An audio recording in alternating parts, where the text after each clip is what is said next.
교회 회장들의 가르침 조셉 스미스 제30장 그리스도의 대업에서 용감한 사람이 된 나는 그리스도의 대업을 사랑합니다. 조셉 스미스의 생애에서 1838년 10월 미주리주 북부에 살고 있던 성도들, 그리고 지역 폭도와 민병대 간의 갈등이 극한점에 다다랐다. 10월 27일 미주리주 릴번 W 보그스 주지사는 주 민병대 사령관에게 악명 높은 명령을 내렸다. 몰몬들은 적으로 간주되어야 하며 필요에 따라서는 공공의 평화를 위해 미주리주에서 근절하거나 추방해야 한다. 그들의 난폭함은 형언할 수 없다. 3일 후 무장한 대규모 민병대가 교회 본부가 있는 미주리주 파웨스트 근처에 주둔하여 도시를 공격할 준비를 했다. 후기 성도들의 안전을 크게 염려한 조셉 스미스와 교회의 다른 지도자들은 평화 협상을 위해 10월 31일에 민병대 장교들과 만나기로 했다. 그러나 그들이 민병대 진영으로 다가가는 동안 선지자와 동료들은 느닷없이 체포되었다. 그 후 그들은 진영으로 끌려갔고 보초들이 떠들면서 그들에게 퍼붓는 저주를 들으며 얼음처럼 차가운 폭우가 쏟아지는 가운데 밤새 바닥에 누워 있어야 했다. 장교들이 수감자들을 미주리주 인디펜던스로 데려가기로 결정을 내리자 조셉과 동료들은 가족을 볼 수 있게 해달라고 애원했다. 선지자는 이렇게 기록했다. 나는 눈물을 흘리는 아내와 아이들을 보았으며 그들은 우리를 죽이겠다고 위협한 사람들이 우리를 총살하여 더 이상 나를 볼 수 없지 않을까 두려워했다. 적들이 나를 죽이는 것이 온당한 일이라고 생각하고 나를 멀리 데려갈 때 인간의 탈을 쓴 괴물들에 둘러싸인 아내와 아이들을 뒤로하고 그들이 어떻게 생필품을 구해야 할지도 모르는 채 떠나야 했던 당시의 참담한 느낌을 누가 이해할 수 있을까? 내 아내는 울었으며 아이들은 보초가 총으로 그들을 떼어놓을 때까지 내게 매달려 있었다.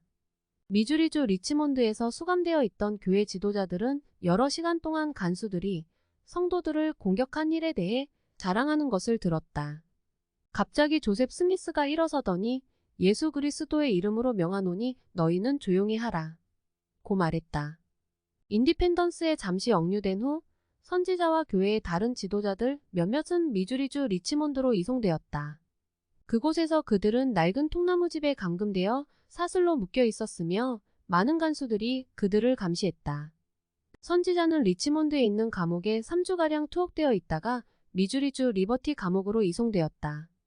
비록 상황은 냉혹했지만 선지자는 리치몬드에 도착한 직후 에머에게 다음과 같은 편지를 썼다. 우리는 오로지 그리스도 이외에 다른 아무런 이유도 없이 사슬에 묶인 채 엄격한 간수들이 지키는 수감자들이 되었어도 조지 W. 로빈슨 형제는 내 옆에 사슬로 묶여 있어. 그는 참된 마음과 확고한 생각을 갖고 있는 사람이요. 옆에는 라이만 와이트 형제, 시드니 리그돈 형제, 하이럼 스미스, 팔리 피프레드, 아마사 라이만 이 각각 쇠사슬로 묶여 있지만 또한 영원한 사랑의 끈으로 함께 묶여 있어. 우리의 마음은 즐거우며 그리스도를 위해 박해를 받기에 합당한 자들로 헤아림을 받는 것에 대해 기뻐하오. 기나긴 추운 어느 날 밤 바닥에 누워있던 사람들은 간수들이 약탈, 강간 및 살인을 포함하여 최근의 성도들을 공격한 일에 대해 자랑하는 소리 때문에 자정까지 잠을 이룰 수가 없었다. 팔리 피프렛 장로는 이렇게 기록했다. 간수들의 이야기를 듣고 있노라니 너무도 놀랍고 소름끼치고 분한 생각이 들어 자리에서 일어나 간수들을 꾸짖고 싶은 생각이 들었다. 하지만 나는 조셉 옆에 누워 있었고 그가 깨어있다는 것을 알면서도 그에게나 다른 어느 누구에게 한마디 말도 하지 못했다. 그때 갑자기 그가 일어서더니 마치 천둥 같은 목소리로 포효하는 사자처럼 외쳤다. 조용히 하라. 예수 그리스도의 이름으로 명하노니 너희는 조용히 하라. 나는 단 한순간도 더 그런 말을 듣지 않겠노라. 그러한 말을 그치라. 그렇지 않으면 너희든 나든 즉시 죽으리라. 그는 말을 멈추었다. 그는 매우 위험 있는 태도로 똑바로 섰다. 족쇄에 묶이고 무기조차 없었지만 그는 조용하고 냉정하며 천사처럼 위험 있는 모습으로 기가 죽어있는 간수들을 바라보았다. 그들 중에는 들고 있던 무기를 내리거나 바닥에 떨어뜨린 사람도 있었다. 그들의 무릎은 후들거렸으며 구석에 웅크리거나 쪼그리고 앉아서 용서를 빌며 교대 시간까지 조용히 있었다. 용감한 사람들은 어려운 시기에도 할 수 있는 모든 일을 기쁜 마음으로 한다. 1839년 9월 성도들이 일리노이주 나부시를 건설하는 어려운 일을 시작하고 있을 때 선지자는 오하이오주 커틀랜드에 있는 교회 회원들에게 다음과 같은 편지를 보냈다. 이곳에 있는 교회의 상태에 대해 말하자면 기대하는 것 이상으로 순조롭게 진행되고 있습니다. 이곳에는 이미 상당수의 가족들이 모였으며 앞으로도 계속 모일 것으로 기대합니다. 특히 우리가 조사한 바로는 우리가 겪은 역경과 처해 있는 어려움에도 불구하고 이곳에는 아픈 사람의 비율이 평균보다 낮다는 사실을 알게 되었습니다. 우리가 행하는 바와 우리를 옹호하는 하나님의 자비와 권능으로 우리는 모든 선하고 유익한 일을 끝까지 계속할 수 있기를 바라며 저울에 달아보러 올 때 부족함이 없기를 바랍니다. 1842년 9월 선지자는 교회에 다음과 같은 편지를 보냈으며 그것은 후의 교리와 성약 128편 19절 22절에 기록되었다. 이제 우리가 받은 복음 안에서 우리가 무엇을 듣느냐? 기쁨의 소리. 하늘에서 온 자비의 소리요. 땅에서 솟아난 진리의 소리요. 죽은 자를 위한 좋은 소식이요. 산자와 죽은 자를 위한 기쁨의 소리요. 큰 기쁨의 좋은 소식이니라. 형제들아, 이 위대한 대업에 우리가 나아가지 아니하겠느냐? 전진하고 물러서지 말라. 형제들아, 용기를 내라. 승리를 향하여 나아가고 또 나아가자. 너희 마음으로 기뻐하고 크게 즐거워하라. 선지자는 1831년의 교회의 발전에 대해 다음과 같이 말했다.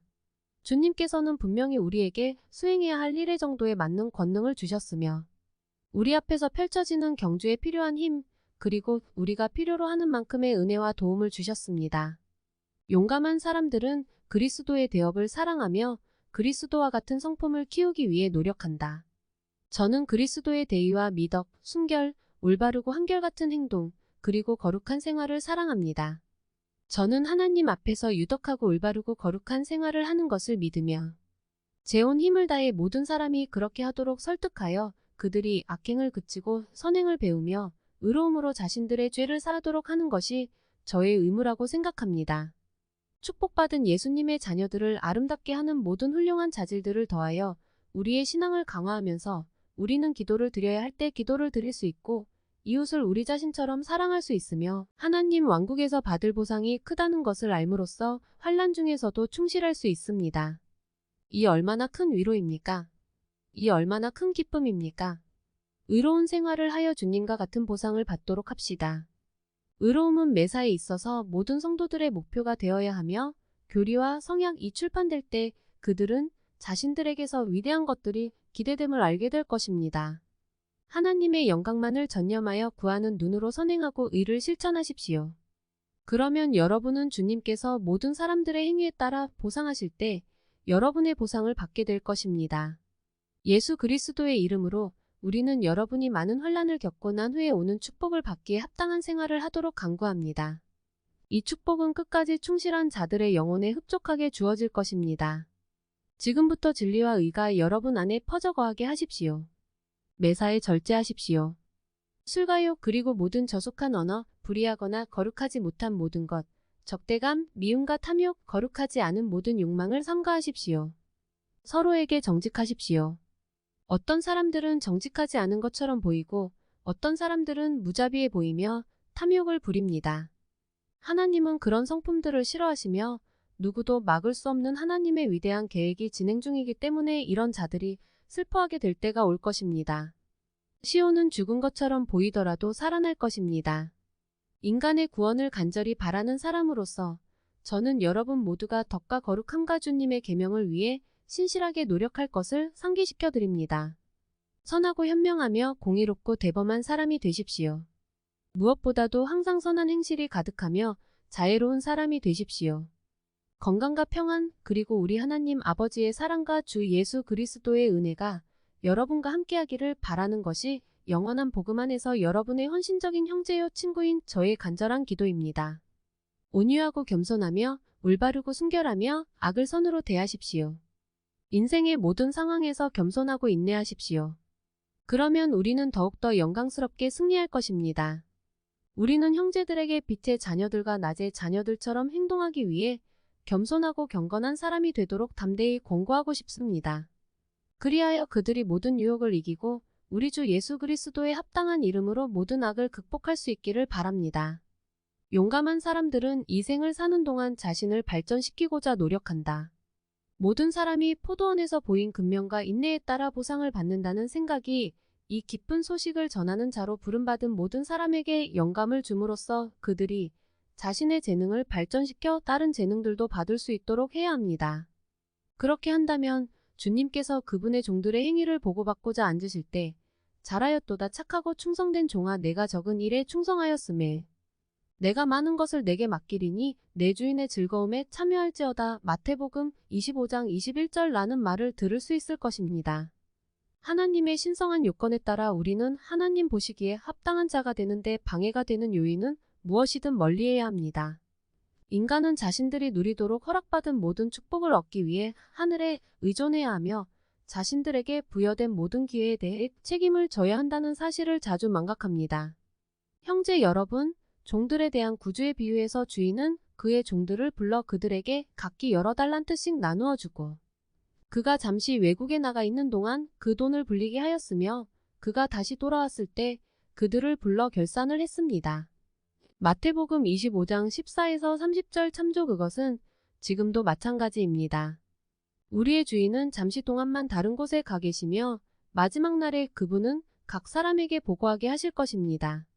5달란트를 받은 자는 10달란트를 요구받을 것이며 아무것도 남기지 못한 사람들은 무익한 종으로 내어 쫓기는 반면 충성된 종들은 영원한 영광을 누리게 될 것입니다. 그러므로 우리는 여러분이 유혹의 때에 넘어지지 않고 박해의 때에 굴하지 않도록 하기 위해 아버지의 은혜가 그분의 아들 예수 그리스도를 통해 여러분에게 임하도록 간절히 구해야 합니다. 이 가르침을 받은 후에 여러분은 자신의 죄에 대해 책임을 져야 합니다. 여러분 자신을 구원하기 위해 하나님 아버지 앞에서 걷는 것은 바람직한 영광입니다. 우리가 자신을 구원할 수 있도록 주께서 주신 빛과 지혜를 발전시키는 방법에 대해 우리 모두는 하나님 아버지께 책임을 지게 됩니다. 용감한 사람들은 끝까지 충실하게 견디며 해의 영광의 면류관을 받을 것이다. 우리는 하나님을 믿으며 결의에 차 있습니다. 그분의 은혜는 우리가 해의 영광의 면류관을 쓰고 하나님의 자녀들을 위해 예비된 안식을 취하도록 대업을 보존하고 끝까지 충실하도록 돕습니다. 아무것도 발전시키지 못한 사람들은 무익한 종으로 내어 쫓기는 반면 충성된 종들은 영원한 영광을 누리게 될 것입니다. 충실한 자들을 위해 마련된 왕관을 얻기 위해 시험이 끝날 때까지 믿음의 선한 싸움을 싸우십시오. 디모데후서 4장 7에서 8절 참조. 그러므로 하나님에게서 후하게 받은 것에 충실하십시오. 그리하여 새롭게 되는 때가 오면 여러분은 헛되이 수고한 것이 아니게 되며 모든 노고로부터 편히 쉬고 하나님의 왕국에서 충만한 기쁨을 누리게 될 것입니다. 여러분이 아무리 훌륭해진다 해도 부족할 것입니다.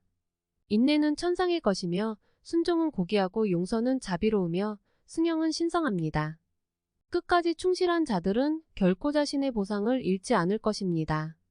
훌륭한 사람은 그리스도에게 영광을 돌리기 위해 그리고 자신의 영혼을 구하기 위해 온 세상과 그 안에 있는 모든 것이 다 멸망한다 해도 모든 것을 견뎌낼 것입니다. 학습과 가르침을 위한 제언. 본장을 공부하거나 가르칠 준비를 할 때 다음 제언을 고려한다. 도움이 더 필요할 경우 에서 쪽을 참조한다. 330에서 331쪽에서 간수들을 꾸짖는 조셉 스미스의 이야기를 읽는다. 이 이야기는 어떻게 조셉 스미스에 대한 여러분의 생각에 영향을 주는가? 조셉 스미스는 복음이 기쁨의 음성이라고 했으며 너희 마음으로 기뻐하고 크게 즐거워하라 353쪽라고 선언했다. 복음에 대한 우리의 지식은 어떤 면에서 우리가 즐거워하고 시련의 시기에도 크게 기뻐하도록 돕는가? 352쪽 셋째 단락을 읽는다. 수행해야 할 일의 정도에 맞는 권능을 받는다는 것은 어떤 의미라고 생각하는가? 여러분은 이 진리를 잘 나타내는 어떤 예를 기억할 수 있는가? 352쪽 셋째 단락 전체를 복습한다. 그리스도의 대업을 사랑한다 라고 말하는 자에게 기대할 수 있는 특성에는 어떤 것들이 있는가? 몇 가지 예를 위해 352에서 354쪽을 참조한다. 354에서 355쪽에 있는 선지자 조셉의 권고를 공부하면서 여러분의 삶에서 개선해야 할 점들에 대해 생각한다. 그러한 개선을 위해 어떤 일을 할지 정한다. 본장의 마지막 두 단락을 복습한다. 356쪽 선한 싸움을 싸운 자들은 어떤 보상을 받게 되는가? 일부 사람들은 우리가 아주 훌륭하게 되지 못하도록 어떻게 설득하려 하는가? 우리는 그러한 압력에 어떻게 대처해야 하는가? 관련 선고 신명기 31장 6절 디모데후서 1장 7에서 8절 니파이후서 31장 19에서 20절 모사 이하서 5장 15절 교리와 성약 59편 23절